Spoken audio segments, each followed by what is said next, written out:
Suzuki DL650 V-Strom.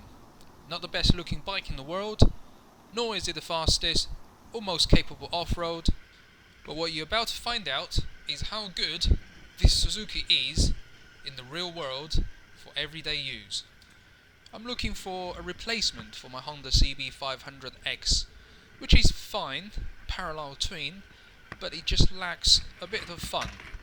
On paper the V-Strom doesn't have any figures that will excite, doesn't shout about its performance, but I think you have to ride it to believe it, how good this bike actually is.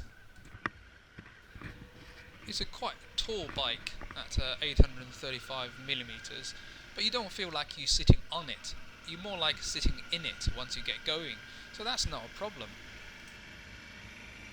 Considering the physical size, this bike is actually quite nimble and it's very easy to ride. If you prefer an upright riding position, I think the V-Strom is as good as it gets.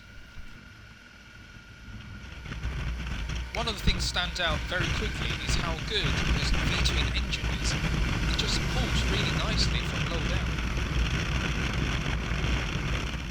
You get twin disc brakes with ABS on the front, and the cross-spoke wired wheels is an optional extra unless you go for the XT version, which will then come with crush bars for the engine. The bike is very happy in this top gear, but you can do most of the riding in 6th and without the need of changing down too much because of the low down grunt. I think for a Suzuki to have an exhaust pipe that looks as good as the V-Strom is quite an achievement, because the other Suzukis with massive fat exhaust I just don't like at all. The rear disc brake with ABS works again very well, but the tyre is on the narrow side at 150 for the rear and 110 on the front.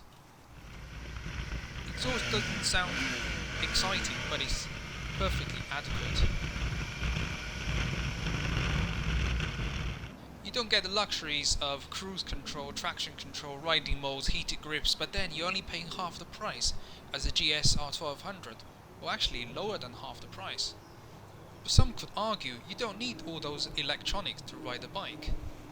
And this mirror surely shouldn't be allowed to enter the 21st century, but I can confirm it's the best mirrors on bikes you can get for what mirrors do. Taking it onto the highways, it just pulls and pulls and pulls. I mean, this engine, 650cc, it sounds small, but the actual power and the feeling you get out of this bike is extremely satisfying.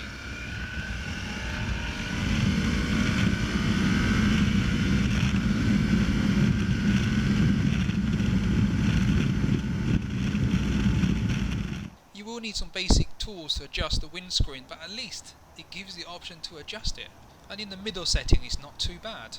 The side-by-side front lights I think are better than the V-Strom's 1000 headlights.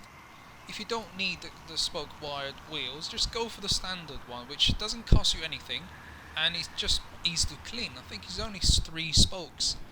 The engine is beautiful, but that front pipe looks so vulnerable. I know you can easily fix it by giving it a belly pan or some sort of protection, but as you can see on the standard bike, it reminds me of a 125 with a single cylinder. The fit and finish isn't top of the league, but you're not really missing out on much. And the V-Strom does have the potential to carry 2 people, 2 fully grown adults, in relative comfort.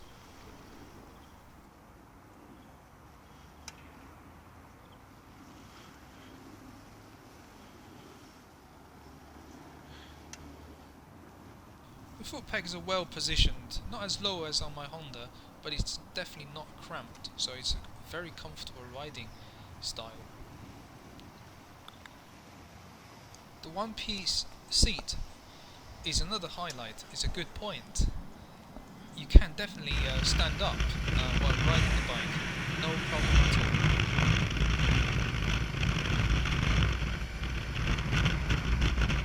The rugged look luggage rack and hand grabs, they are really effective, and the seats are extra soft, it's really comfortable, and the two-tone paint works generally well with this kind of bike.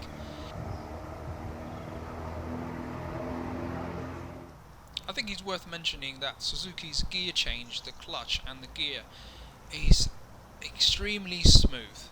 I mean, it's just effortless, and that's definitely a high point for this bike. Now, you do get the look of, well, it's probably built down to a budget.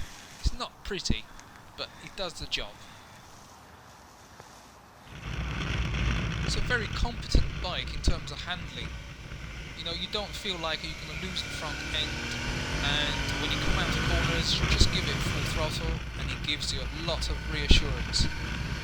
It's also a very comfortable long distance cruiser. I mean, the seats are comfortable, the bars are nice, there's hardly any vibration. It's a good all-rounder, and for commuting, this will do really, really well.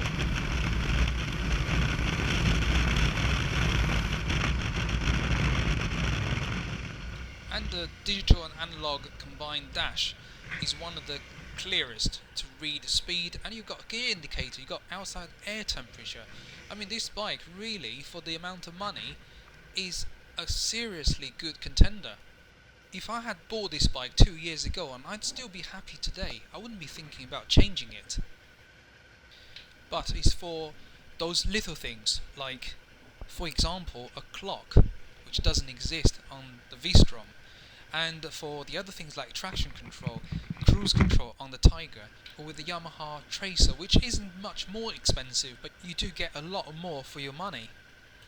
Having said that, if you're in the market for a second-hand V-Strom that's post-2012 model, you can really grab a good bargain for less than £4,000. Thanks for watching, and please subscribe.